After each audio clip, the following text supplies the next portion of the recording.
This is Caleb Barney with Russell Real Estate, and today I wanted to go over an article from The Close, or theclose.com, and the article name is How Accurate is the Zillow Zestimate?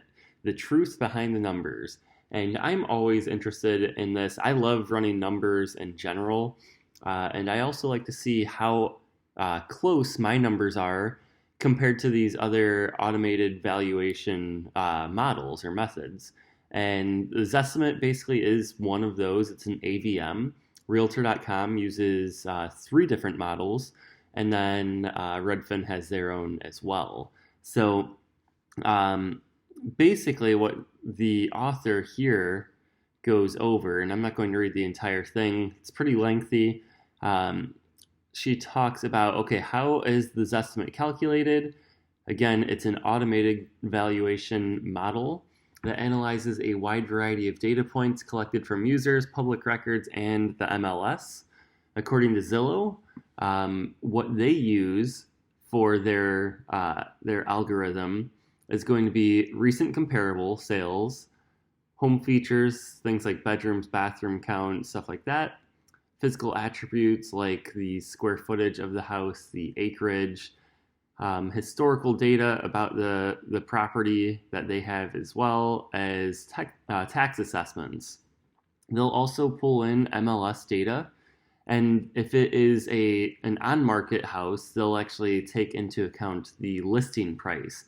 So you may have noticed actually that Redfin used to do this all the time as well, where it would have one estimated price, and then we would list it in the MLS, and the next day it would change. And Redfin was always funny. They made sure that it wasn't like the exact same as the list price. It was, say the list price was 250,000, they would do 249,517, or something very similar to it.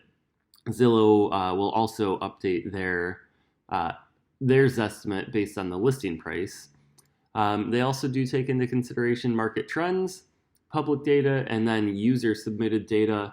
So you can actually claim your home on Zillow and update some of the information. So that's what I have done previously for some of our rental properties too, just to make sure that I was getting accurate numbers and everything like that. Not that it matters for a Zestimate versus when I'm actually going to list it if I ever decide to do that. But yeah, that's basically what we're looking at there. As far as how accurate is this estimate, it says that for on-market homes, it's about 2.4% off as far as, I'm assuming, from the sale price. If you talk about off-market homes, it usually is about 7.49%, and that is a nationwide median error rate. So it's going to be far more accurate in more homogeneous areas. So basically, developments or large subdivisions that have been built relatively recently, I'll say like 1990 or newer, and have maybe only a few floor plans or models. So you only have, if it's like a Ryan Homes development, for example, you might have 4 different types of home as far as the layout and everything is concerned. So it's very easy if you have a large cluster of homes that have all been built around the same time frame by the same builder, usually with similar amenities. It's going to be very easy for them, relatively speaking, to be pretty accurate with their Zestimate. So anything that's really densely packed.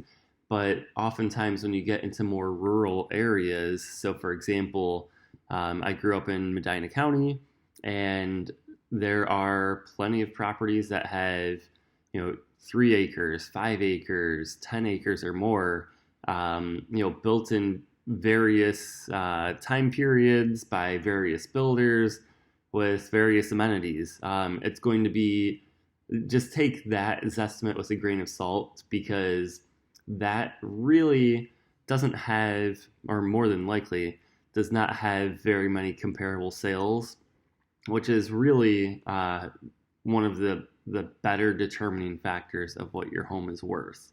And that's what appraisers like to go off of. So again, I said the national median error rate was 7.49% for off-market properties. And what Zillow said is they said basically about a third of their properties that they have that are off-market that they have pricing for, about a third of them end up selling when they do sell within 5% of the sales price. So not bad. About 60%, so closing in on 2/3, are within 10% of the sales price, and then about 82% of them are within 20% of the sales price. So what does that mean?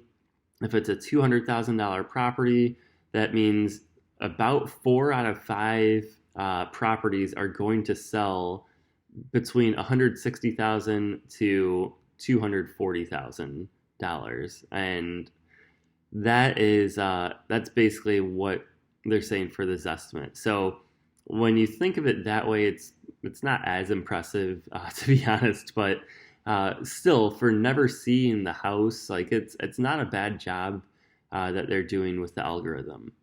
But just keep in mind, once again, the area that you're in, real estate is hyper local, and you just want to make sure that if you are thinking of selling your home, that you're not just basing it off of a Zestimate, and that you really are taking the advice of somebody who lives, breathes, eats, sleeps real estate every single day and is in your area, because they're going to be that market expert, as opposed to a company that's based out of California or they're thousands of miles away and they're just basing it off of this algorithm, which admittedly, 4